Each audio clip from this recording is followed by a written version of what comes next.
Thanks for joining us. I'm Blakely Thomas Aguilar, digital editor at VMware. In our third podcast exploring app modernization, I'm super excited to welcome Michael Kollar, Senior Vice President, Chief Digital Officer, and Global Head of Cloud for Atos. So Michael, Atos is a global leader in digital transformation with over 110,000 employees in 73 countries. From your time with Siemens and Oracle and now Atos, if you look back to those early days to where we are today with trends like app modernization, cloud, containerization on the list of priorities for businesses, the pace of innovation has been shocking. Can you tell us a little bit about your personal experience and then what you're seeing today when you're working with your customers on their app modernization journeys? For the last 10 years at Atos, I've always been the cloud guy.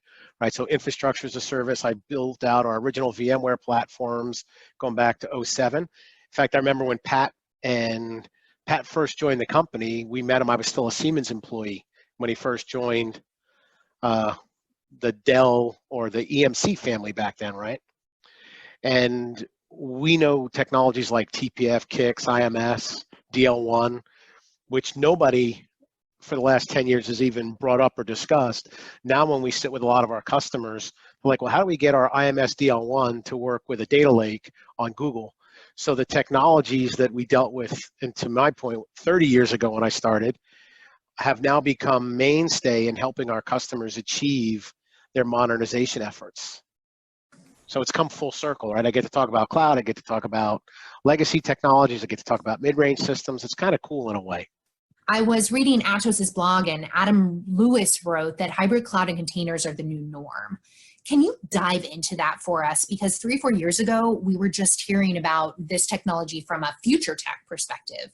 How did this become the new normal so rapidly? And what does that mean for businesses?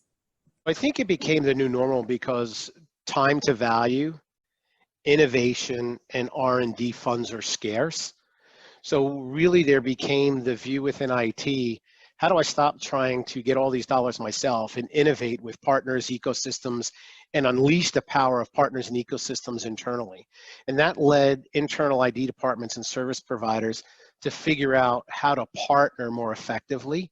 And in partnering more effectively, that means cloud, hybrid cloud, multi-cloud, and even the use of containers, which changes pretty dramatically the way I think about application packaging, distribution, development, and support.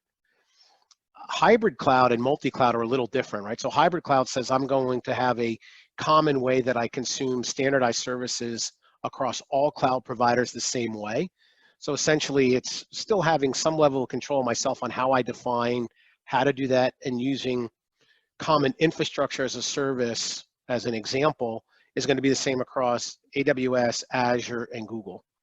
And I'm going to make those services work the same. I'm going to monitor them the same, manage them the same.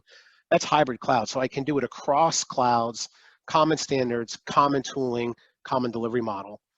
Multi-cloud's a little different. Multi-cloud says I'm going to look at the benefits of, say, AWS or Google and go deep and leverage those technologies based on specific use cases that give me quicker time to value, better product, better outcome, faster.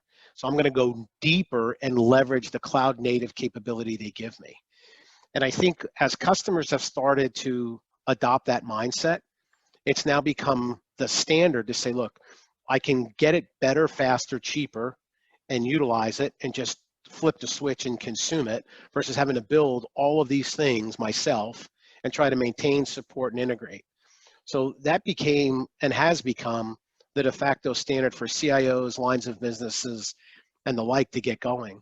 Containers is great because as it's become the new norm, it's a way to package up some of my legacy applications because there's a variety of different approaches on how you can use containers. You can have fat containers, thin containers, pure containers where you just do everything from a microservices perspective.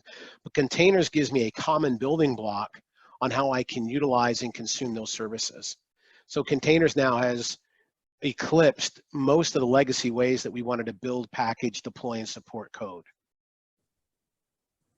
Is there a gap between what could be and what is actually feasible for businesses? And will that gap start to shorten as these things become a little bit more ubiquitous within the IT organization's roadmaps and ultimate goals? I think the way that we have to think about it is we have a short and long-term strategy that aligns our business and technology roadmap.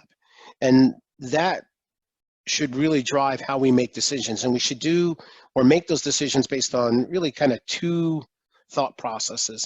First, it should be use case driven. So what are we trying to solve and how do we want to solve it, right? And look at the appropriate way to do that. And then the other is this concept that I look at, or that I call the impact horizon. When do I want that change to happen?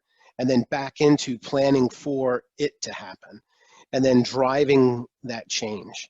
And I think if you look at it that way, that gets you to being able to consume those changes, deploy them, and drive value with them inside of a enterprise service provider, wherever you might be in the ecosystem of consuming these products and services.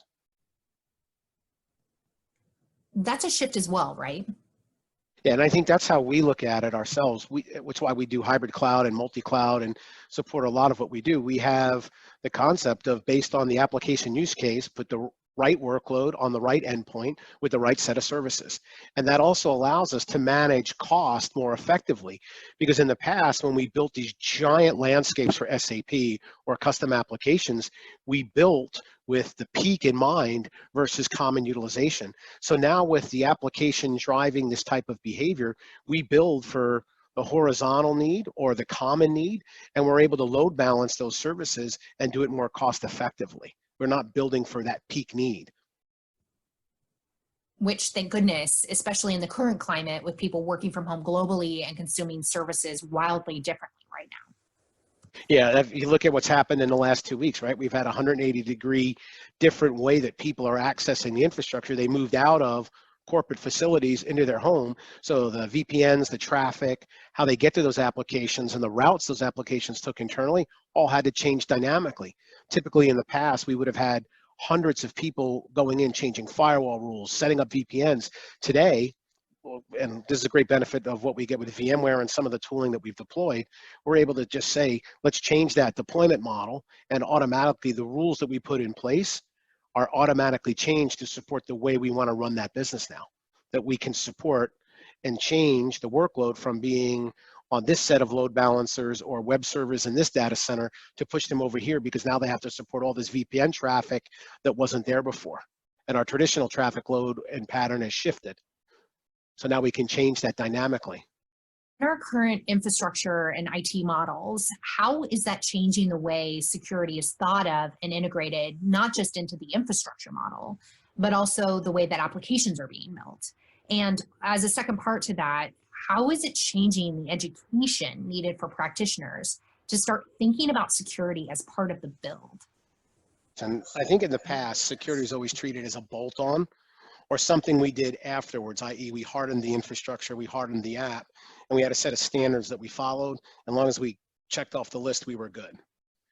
I think now we've moved towards a model where security is fully baked in from the way that we build the applications and infrastructure and how we support it. Great example is there's no longer the concept of a user ID. We have roles, and those roles, as defined by the CISO and by the other security context, allow certain individuals that have those roles assigned to them certain abilities within the infra and application. So we move towards a role-based context in how we support it. I think what we need, the traditional approach that when we thought about security is we built a moat, we kept everybody out, where now it's we let people in and we allow them access to the services they need based on the role and what they're trying to do. So it forces us to think about from the inside out versus the outside in and how we work through that paradigm. The other thing that we've seen or that we think about is an event-based architecture, right? So typically we just looked at, we set it up, we turned it on, we never worried about it. Now we look at events. If there's a set of events happening, say in China, do we see a similar set of events happening in California? And then do we begin to correlate them? So the implementation of a SOC, right, a security operations center that now looks at the events that are happening in an enterprise and starts to correlate them and take action has been a big change in the way that we think about it and the way that we look at it, because it's a holistic point of view versus what could have been a silo application or a piece of hardware point of view. right? So the training for that now forces our people to think about the context of how that application will interact with an end user or an API, if it's not an end user, some other device, and what is the protocol of how I want to do that, and how do I authenticate, i.e. a person, a device, a service in my architecture. And specifically, as you move toward microservices, it's no longer about securing a piece of hardware, a router, it's I'm securing a service or an API, right? I now have a smaller element and a lot more of them to maintain security in the context of security around. That's ridiculously cool. And I mean, going down that path, what else are you seeing with your customers? Any use cases or transformations that stand out most in your mind? Yeah, sure. So we started with a health device manufacturer about 4 years ago, global, one of the biggest in the world. And there's really been two main threads to their application modernization and transformation. First was around infrastructure. So the first step for infrastructure, we were able to reduce their on-prem footprint, their data centers, and everything else that they did by roughly, from an infrastructure perspective, we cut out 40 to 50% of their global infrastructure.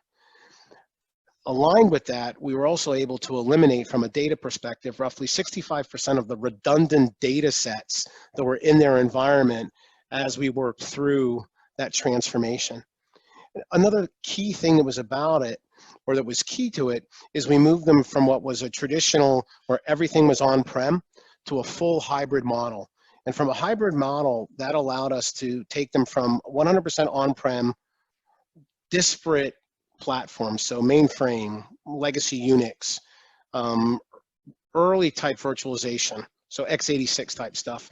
Not that I would say the modern VMware type platforms, but legacy VMware platforms, and a lot of big HP.